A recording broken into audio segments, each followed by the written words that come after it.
Então, eu sempre gosto de retornar na questão da Primavera Árabe, por conta de que, para alguns, e não é a minha visão, tá? O incidente envolvendo o Julian Assange, e que ele lança as informações, ele foi dado apenas como uma revolução benéfica. Né? As pessoas chegaram a dizer isso, aí, as alegações de que ele, ao divulgar, estaria fazendo um ato de, vamos dizer assim, louvável para a informação mundial. E, na verdade, eu, por exemplo, eu não interpreto desta forma. Eu acho que ele não passou de uma operação orquestrada. É só você analisar a sequência dos eventos que vieram daí para ver que haviam, talvez, não vou dizer que houvesse esse motivo, mas foi daí que surgiram todos esses levantes, com a derrubada do líder do Egito, a queda do Gaddafi e a tentativa de queda do Bashar al-Assad. Né? Eu não sou aqui, eu quero deixar bem claro já desde o começo, né? Eu e o Lineker somos muitos amigos, mas temos opiniões completamente diversas em diversos pontos, tá? E isso é o que eu acho bastante interessante. Eu não sou vamos dizer assim, um defensor do regime Assad, tá? Não acho que o Bashar al-Assad não teve não foi completamente bem intencionado nas suas visões quanto ao início do conflito, mas o fato é que o que aconteceu foi uma intervenção internacional. Eu falei aqui da orquestragem dessa intervenção pelo menos um ano antes. Um ano antes, o Irã já havia implantado dentro da Síria unidades de inteligência de comunicação para rastrear os levantes. Tá? O Irã tinha passado por um ano e meio antes por uma revolução, uma tentativa de revolução. E eles se prepararam muito para isso. Eles gastaram milhões de dólares em investimentos com sistemas de inteligência de comunicação para rastrear os sistemas. A gente brinca muito com isso, porque a revolução na Tunísia ela começou pelo Facebook, né, e pelo Twitter. Então, a guerrinha de procuração ela começou pela internet. E o evento se repetiu e pôde-se ver a repetição desse mesmo sistema na Síria, no Irã e na Líbia, no Egito. Todos eles seguiram o mesmo papel. Então, eu acho curioso que esse evento envolvendo o Wikileaks, ele ainda é tratado como se fosse um ato inconsequente nesse sentido, mas eu acho que, na minha opinião, não foi. Né? E a prova disso foi a movimentação do Irã se antecipando a esse evento. O papel do Irã nesse conflito, ele foi até desmerecido pela secretária de defesa americana. Eu não lembro o primeiro nome dela, que acho que ela era Rice também, o sobrenome dela é Rice, ela é parente da Condoleezza Rice. Não era ela, era uma outra Rice também, mas se não me engano ela é parente dela, eu não me recordo bem.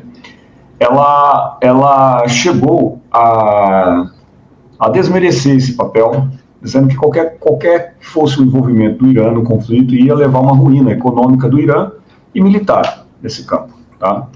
E nós estamos falando do prelúdio desse conflito, antes dele se iniciar. Tá bem? Depois eu só me corrija pelo nome, daqui a pouco eu posso fazer uma busca aqui para ver o nome dela.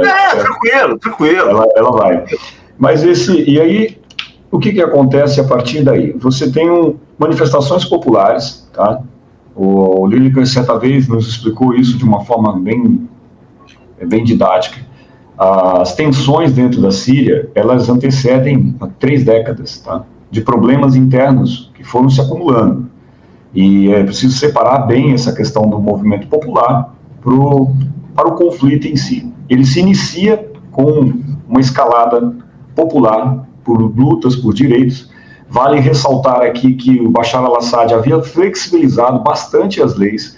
Ele estava dando vozes para pequenos grupos que já estavam surgindo ali, se organizando dentro da Síria, e de repente manifestações populares começam a se tornar um pouco mais violentas. E essa situação ela foi começando a se perder o controle por parte do Estado sírio, ao ponto de começarem alguns conflitos sectários lá.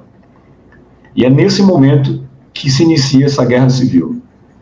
Entretanto, a gente precisa ressaltar que ele foi um movimento tão rápido que nem mesmo o exército sírio estava preparado para esse levante.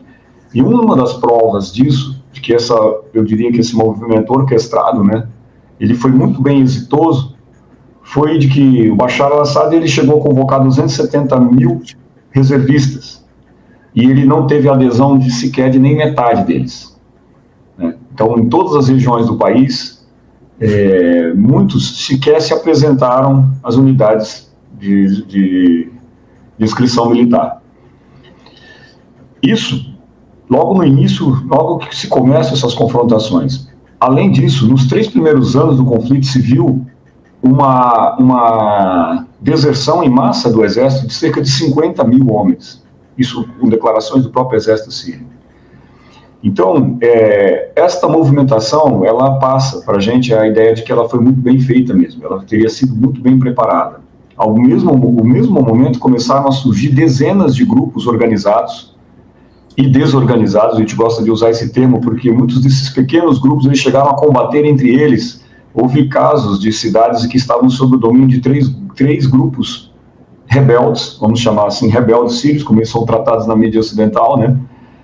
Em que eles combatiam, além do exército sírio, a si mesmos, né? Então havia confrontos entre 4 forças pelo domínio de um mesmo local, né? Então ela foi uma bagunça desorganizada, muito bem organizada externamente, né? Então nós gostamos muito de falar desse termo, né? Nos 3 primeiros anos do conflito, a Síria chegou a perder cerca de 75% do seu território. Então, isso não foi uma operação, simplesmente um levante popular, muito bem colocado, como o Lineker falou. Uma revolução popular, inicialmente, para o pessoal que muitas vezes manifesta nesse sentido, precisa entender uma coisa: qualquer que seja a revolução, ela precisa de financiamento, armas e pessoal preparado.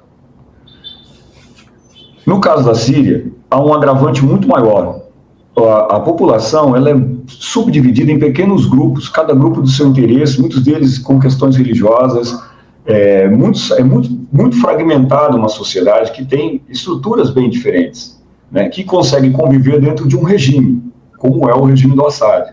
Né? Isso é um fator bastante interessante no Oriente Médio, porque isso é bem comum. O Link acabou de falar aqui dentro da Arábia Saudita, que há estruturas de poder interno abaixo da família real e que nem sempre compartilham dos mesmos interesses, e às vezes conflitam. Isso é uma realidade para muitos dos países do Oriente Médio, e a Síria não é diferente. O que se vê aí nesse caso? Você vê uma certa organização de todos esses grupos contra o Estado Central, né? O que demonstra, novamente, essa questão de uma organização, e você tem um governo que ele não consegue mais uma unidade. Isso fugindo ao controle do governo, esses grupos começam a se fragmentar e começam a lutar entre si, né? Muitos deles recebendo equipamento, recebendo treinamento, preparo de fora, tá? É importante falar que não tinha somente França, Alemanha, Estados Unidos, o Catar, Arábia Saudita, Bahrein, Reino Unido, Canadá, financiando esses pequenos grupos e cedendo armas, né? Havia o outro lado também, secretamente, a Rússia e o Irã já estavam preparando, tá? A declaração oficial do Irã, ela basicamente ocorreu quando houve a prisão de cerca de 48 operacionais da Guarda Republicana Iraniana, nas cercanias de Damasco, e aí essa notícia ela saiu oficialmente como a presença do Irã ali, cerca de 1 ano depois do conflito iniciar, tá? Mas, de fato, o Irã também já estava no território bem antes disso.